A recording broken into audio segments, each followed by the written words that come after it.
Shalom, selamat pagi, selamat bertemu kembali dalam renungan pagi hari ini. Sebelumnya mari kita satu dalam doa. Tuhan, terima kasih Bapa buat segala kebaikan, kemurahan-Mu, berkat-berkat-Mu pagi hari ini. Kami boleh tidur dan bangun pagi hari dalam keadaan tubuh yang sehat. Sebentar kami akan mendengar renungan pagi, berikan kami pengertian hikmat dan akal budi yang daripada-Mu Tuhan.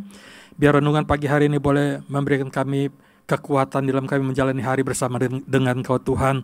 Ya, di dalam nama Tuhan Yesus kami sudah berdoa dan mengucap syukur, haleluya, amin.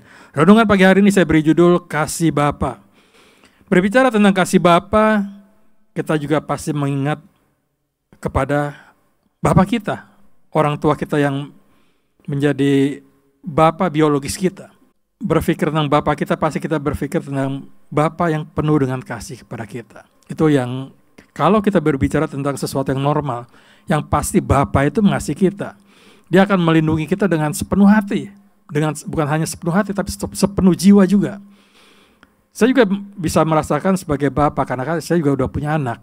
Anak saya sudah besar, dan juga saya bisa merasakan bagaimana itu kasih kita kepada anak kita. Ketika dia sakit, kita melihat dia, kita merasakan bahwa, aduh, kita kasihan kepada anak kita. Kita berpikir seperti ini, aduh kalau bisa nih sakitnya dipindahin kepada kita. Bukan hanya Bapak, mungkin Ibu seperti itu juga ya. Kita mempunyai kasih yang begitu luar biasa kepada anak kita secara anak kandung. Apalagi Bapak kita yang di surga. Kemarin Bapak Gembala berbicara tentang anak yang terhilang. Tentang kasih Bapa yang begitu luar biasa dalam firman Tuhan ini dalam Lukas 15 ayat 11 sampai 32 berbicara tentang anak yang hilang, anak yang pergi, mungkin bisa disebut sebagai anak yang kurang ajar. Kenapa? Yang namanya warisan ketika orang itu tua meninggal itu jadi warisan. Tapi ketika orang tua masih ada dia minta warisan, secara nggak langsung dia nyumpain orang tuanya mati. Kenapa? Dia melewati sesuatu kebiasaan yang nggak biasa. Kebiasaan orang normal, warisan diterima ketika orang tua meninggal. Tapi dia minta. Dan juga saya baca di sini bahwa ada seorang mempunyai dua anak laki-laki yang bungsu berbicara kepada ayah, "Bapak, berikanlah kepadaku bagian harta milik kita yang menjadi hakku." Kalau bicara hak, sebenarnya anak belum ada hak ketika orang tua masih ada.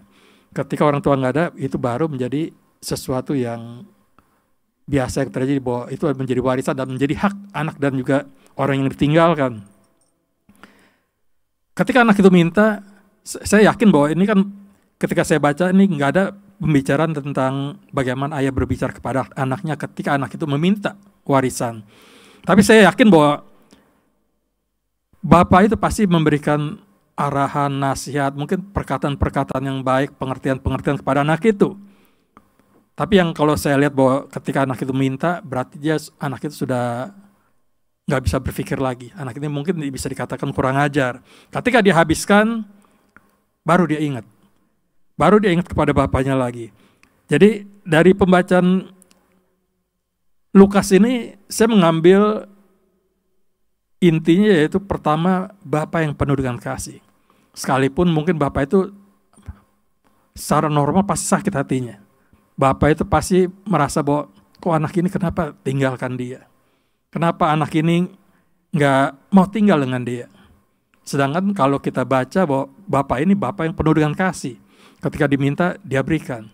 Walaupun mungkin dengan berat hati dia berikan, ketika dia pergi, dia itu merasakan kehilangan sebagai Bapak kepada anaknya.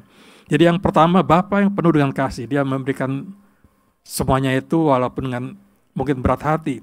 Yang kedua, ketika anak itu telah menghabiskan segala sesuatunya, jadi intinya bahwa ketika anak itu meninggalkan Tuhan, meninggalkan bapaknya, dia menyadari.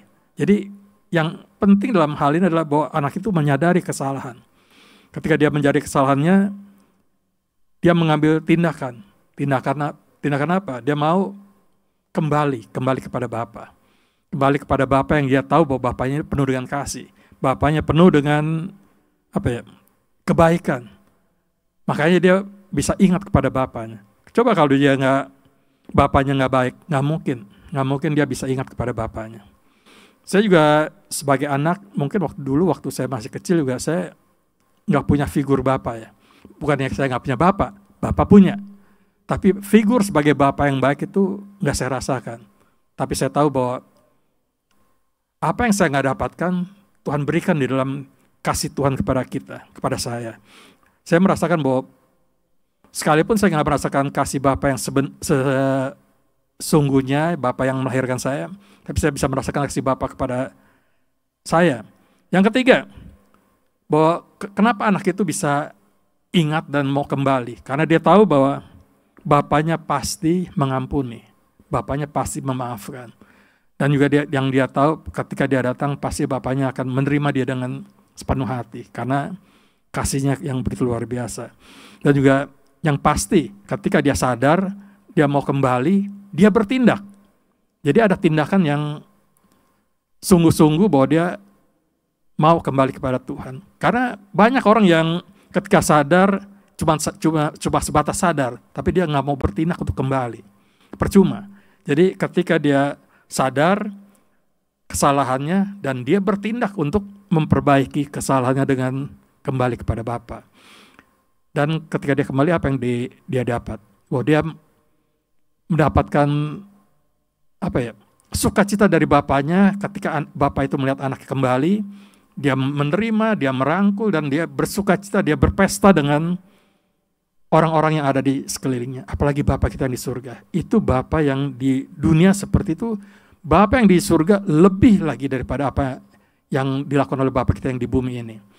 Karena kita tahu bahwa ketika kita datang kepada Tuhan, dia menerima segala sesuatunya, kekurangan kita, apapun yang kita, mungkin yang kita lakukan gak baik, tapi Tuhan akan mengampuni hidup kita. Dia akan menyucikan kita, dia akan merangkul kita, dia akan bersukacita karena kita mau datang kepada Tuhan.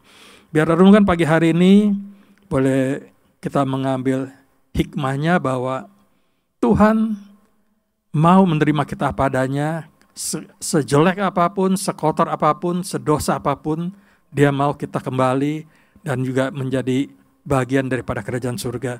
Biar renungan pagi hari ini boleh kita mengerti dan juga yang terutama kita melakukan perintah-perintah firman Tuhan. Mari kita satu dalam doa. Tuhan, terima kasih Bapa yang luar biasa buat pagi hari ini, buat kasih Bapa yang ada di dalam kehidupan kami, yang boleh kami rasakan sekalipun kami meninggalkan Engkau Tuhan, sekalipun kami membuat Engkau marah, tapi Engkau tidak pernah marah kepada kami, Engkau tidak pernah meninggalkan kami, Engkau selalu mengharapkan kami kembali ya Bapa. Terima kasih Tuhan, terima kasih buat kasih setiap yang luar biasa, dan kami boleh menerima berkat-berkat-Mu sepanjang hari ini ya Tuhan. Terima kasih Bapa, hanya di dalam nama Tuhan Yesus kami sudah berdoa dan mengucap syukur, haleluya. Amin. Shalom, selamat pagi, Tuhan Yesus memberkati.